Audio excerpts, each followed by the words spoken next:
The night we met Will and Anna, it was freezing outside, and the food that we ate was mediocre at best.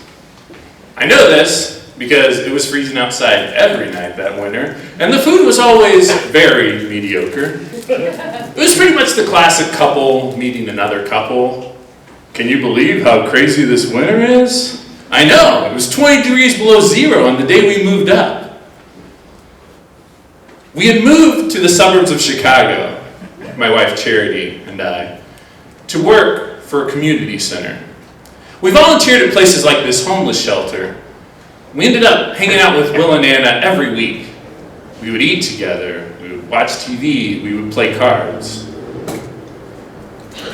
And one night, they didn't show up. Will had gone to the hospital. He had a bad case of pneumonia.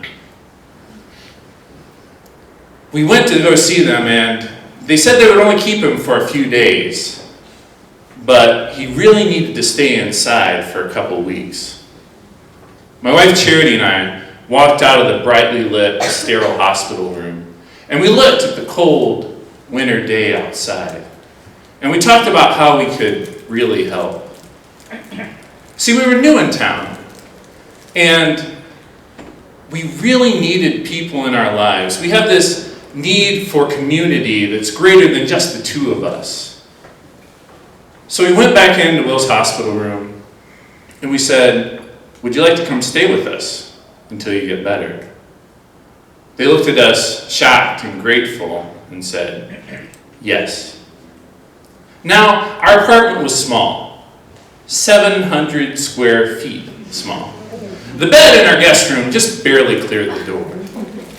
Also, we weren't really sure how we were going to feed 2 more people on our $12 an hour salaries. Also, they had a pet rat,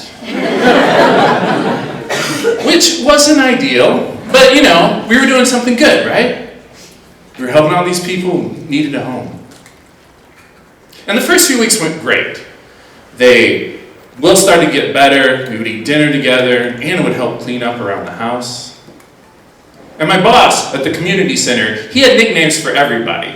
Will and Anna were Demon and Squeaky. And we quickly found out why. Will was fascinated with demons, and he sensed them around him all the time. He assured us that he didn't feel any bad spirits around us, which was a huge relief.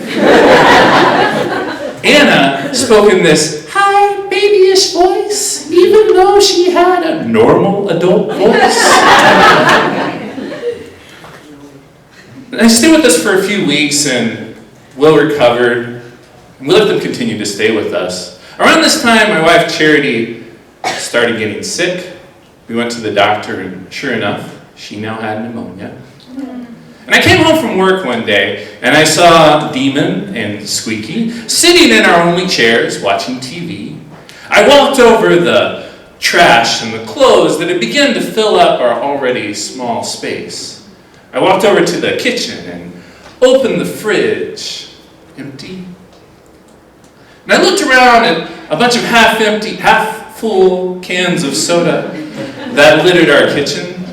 And I knew that I wouldn't have a soda to take to work the next day. And I really couldn't afford to buy another one. And it started to feel like things weren't going to get any better. We would push them to apply for jobs and to follow up on applications.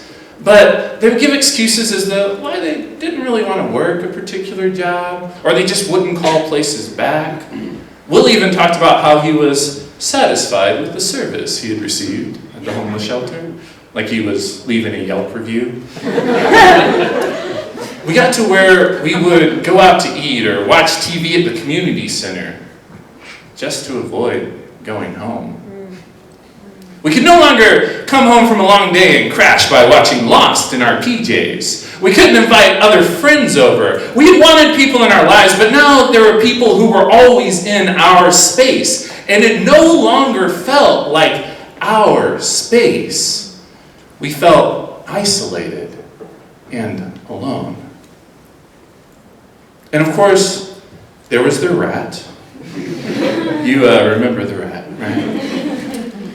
And I get the pet thing. We have a pet dog named Oscar, who is a Cairn Terrier, who, by the way, are bred to kill rats. And Anna hoped that they would become best friends. And I don't really understand having a pet as a rat, but it's not like I have some huge prejudice either. I mean, I've seen the movie Ratatouille multiple times. But I also haven't forgotten about the whole bubonic plague thing either. And they would let the rat out in their room and just let him do whatever the fuck he wanted. He would chew through blankets and just poop all over the room. This was no Pixar gourmet chef rat. And Oscar would sit at their closed door, nose to the opening, sniffing at the rat, just waiting.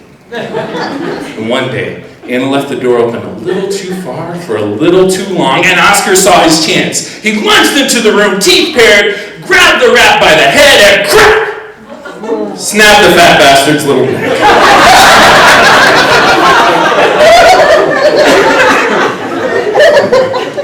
Anna and Will were devastated, but we were really proud of him. And he was really proud of himself too, like he had finally done what he was born to do. We ended up feeling guilty and we bought them a replacement rat. And a few weeks after this ratastrophe, we had a friend who was coming to visit. And we had told Will and Anna that they really needed to move out by that date. And that date came and they didn't leave. We ended up grabbing their suitcases and carrying them outside, forcing them out of the apartment and to walk a few blocks to the homeless shelter. And just like with the rat, we had this feeling of guilt. Like, did we really have to kick them out of the house? Could we have done more to help them? See, we had wanted to overcome our baser, perhaps selfish needs, our needs for security and stability. And we'd hoped to create this perfect community where rats and rat terriers get along in perfect harmony. But you know, maybe that perfect community doesn't have to take place inside a 700 square foot apartment. And maybe sometimes you have to be selfish in your own space so that you can really make a difference outside of it.